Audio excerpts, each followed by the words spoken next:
శక్తి media Bharat ప్రేక్షకులకు నమస్కారం. నేను మీ జర్నలిస్ట్ విక్రమ్. ఫ్రెండ్స్, తరాలు మారిన దశాబ్దాలు మారిన ఈ తెలంగాణ రాష్ట్రంలో ఇంకా పోరాటాలు చేస్తూనే ఉన్నారు. తెలంగాణ గడ్డ, పోరాటాల గడ్డ, ఇవన్నీ మనం చెబుతూ ఉంటాం, మనం వింటూ ఉంటాం. కానీ అప్పుడు రజాకార్ల మీద నుంచి తిరుగుబాటు చేస్తే మొన్నటి ఆంధ్ర పాలకుల వరకు కూడా ఎలా వీళ్ళు ఉద్యమం చేశారో కూడా మనం చూసాం. ఒక రాష్ట్రం కోసం సకల జనులు ఒకటై ఈ తెలంగాణ రాష్ట్రాన్ని తీసుకొచ్చారు. రజాకార్ల మీద ఉన్నప్పుడు రామ్జీ గోండ్ స్ఫూర్తితోనే నేటి శ్రీకాంతాచారి, పోలీస్ కిష్టయ్య, 1200 మంది విద్యార్థుల బలిదానాల వల్ల ఏర్పడిన రాష్ట్రం, ఏకైక రాష్ట్రం మన తెలంగాణ రాష్ట్రం. అట్టి తెలంగాణ రాష్ట్రానికి మన సొంత పాలకులు వచ్చినాక కూడా ఇంకా ప్రజల కష్టాలు తీరలేదు మిత్రులారా. గత 10 సంవత్సరాలున్న టీఆర్ఎస్, బీఆర్ఎస్ఏ కానీ, మొన్న వచ్చిన కాంగ్రెసే కానీ ఇక్కడ తెలంగాణ ప్రజలకి హై బడ్జెట్ ఉన్న మన ఖజానా ఇప్పుడు లో బడ్జెట్కి వెళ్ళిపోయింది, అప్పుల కుప్పలుగా తేలుతుంది. మన తెలంగాణ సాధించుకున్నదే నీళ్లు, నిధులు, నియామకాల మీద. కొలువులు ఎక్కిన దాఖలాలు లేవు. కొత్త నోటిఫికేషన్, జాబ్ క్యాలెండర్లు రిలీజ్ చేయట్లేదు.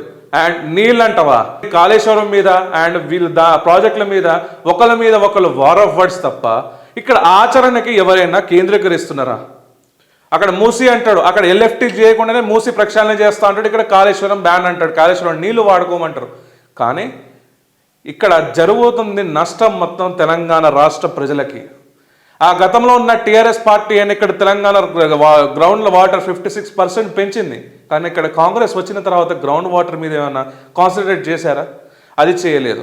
అండ్ గత టీఆర్ఎస్ గవర్నమెంట్ నుంచి ఇప్పుడు వరకు ఒక సమస్య వెంటాడుతూనే ఉన్నది, అది ఆర్టీసీ విలీనం. ఇప్పుడు ఆర్టీసీ విలీనం గురించి ఆల్రెడీ ఇక్కడ ఆర్టీసీ అన్నలు సమ్మెలు చేస్తున్నారు. ఆర్టీసీ డ్రైవర్లు కానివ్వండి, ఆర్టీసీ సిబ్బంది కానివ్వండి, వాళ్ళు అక్కడ చేస్తుంటే ప్రభుత్వం దాన్ని అసలు లెక్క కూడా చేయట్లేదని చెప్పేసి సంపేట బస్ స్టాండ్ ఎదురుగా ఒక ఆర్టీసీ డ్రైవర్ తగలబెట్టుకున్నాడు. కించమైనంత వీళ్ళ 1200 మంది అమరుల ఉసురు పోసుకుంటున్నారు. ఎట్లాగో ఇప్పుడు 43,000 మంది కార్మికుల కుటుంబం, మీ లక్షల మంది జీవితాలతో మీరు ఆటాడుకుంటున్నారు. ఇక్కడ రాష్ట్ర పాలకులు మన తెలంగాణ రాష్ట్రం, మనము ఏర్పరచుకున్న రాష్ట్రంలో వీళ్ళు కిరీటాలు ఎక్కించుకొని అక్కడ అప్పుడు సకలజనుల సమ్మెలో కూడా ఆర్టీసీ డ్రైవర్లు ఆ రోజు పాల్గొన్నారు. అదే ఆర్టీసీ డ్రైవర్లు ఆంధ్ర పాలకుల మీద కూడా తిరగబడినరు ఆర్టీసీ అన్నలు. విలీనం చేస్తామని కబుర్లు ఎందుకు చెప్పుడు, ఆశలు ఎందుకు రేపుడు, ఎలాగో టీఆర్ఎస్ చేయలేదనేసి వాళ్ళు వద్దనుకున్నారు. కానీ ఇప్పుడు మీరు కూడా అట్లా నయవంచన ఎందుకు చేస్తున్నారు ఆర్టీసీ సోదరులను?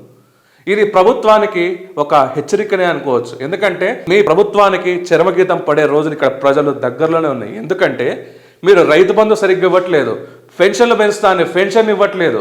అండ్ ఇంకొకటి చూస్తే మిత్రులారా, ఇక్కడ ఆర్టీసీ కార్మికులు ఇప్పుడు స్టార్ట్ చేశారు. నెక్స్ట్ ఇప్పుడు సింగరేణి కార్మికులు కూడా స్టార్ట్ చేస్తారేమో ఫ్యూచర్లో. ఇలా చూసుకుంటూ పోతుంటే ఇక్కడ ఏ టీచర్లకు కూడా రిటైర్మెంట్ బెనిఫిట్స్ కూడా ఇప్పుడు వరకు ఇవ్వలేదు. వీళ్ళు రిటైర్మెంట్ బెనిఫిట్స్ బాండ్ రూపేణా ఇస్తున్నారు. బాండ్స్ రూపేణా ఇసుకుంటే ఆ 4 తీసుకున్న బాండ్ దేనికి పనికి వస్తాయని చెప్పేసి అక్కడ వాళ్ళు అంటున్నారు. ఈ బాండ్ సిస్టమ్ ఏంటి? వాళ్ళ గ్రాడ్యుటీ కూడా మీరు కడుపులో పొట్టన పెట్టుకుంటే రేపటి రోజున వాళ్ళు ఏం బతకాలి? వాళ్ళు రిటైర్మెంట్ ఉద్యోగాల నుంచి రిటైర్మెంట్ వరకు ఏదో చిన్న ఇల్లు కొనుక్కోవాలనో, ఫ్లాట్లు కొనుక్కోవాలనో ఏదో ఒక చిన్న ఆశ వాళ్ళకు ఉంటుంది. దాన్ని కూడా మీరు కాలయాపన చేసుకుంటూ బాండ్ రూపేణా ఇస్తున్నారు.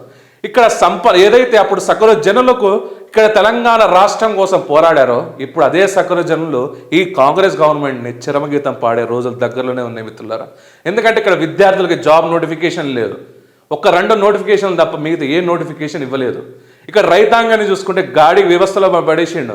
ఇక్కడ మొక్కజొన్న కేంద్రాలు ఏర్పాటు చేయలేదు. మొత్తం ఏంటది, మళ్ళీ ఇంకొకటి ఏదో కమిషన్ ఇస్తా, 500 కమిషన్ ఇస్తాను, ఆ కమిషన్ ఇవ్వట్లేదు. రైతు రుణమాఫీ చేయలేదు.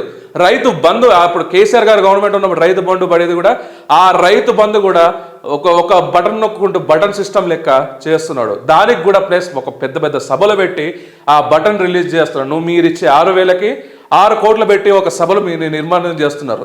పోటాపోటీగా సభలు రాజకీయం చేసాడు. అది కాదు, అప్పుడు కేసీఆర్ గారు ఏం చేసారు? అప్పుడు 56% వాటర్ తీసుకొచ్చిండు గ్రౌండ్ లెవెల్.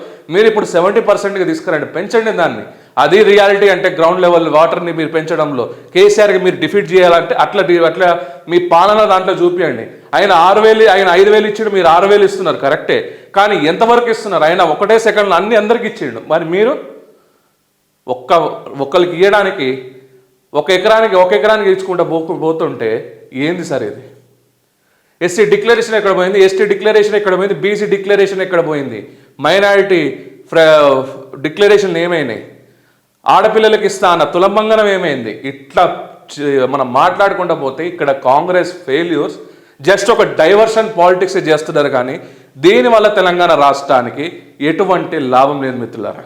గతంలో ఉన్న కేసీఆర్ గారు ఏదో చేశారు, కానీ దానికంటే మించింది ఇక్కడ కాంగ్రెస్ పార్టీ జీరో అయిపోయింది. ఈ ఆర్టీసీ కార్మికులకి న్యాయం జరిగేంత వరకు మన మీడియా ఛానల్ వీళ్ళకి 100% మద్దతుగా ఉంటుంది. జై తెలంగాణ.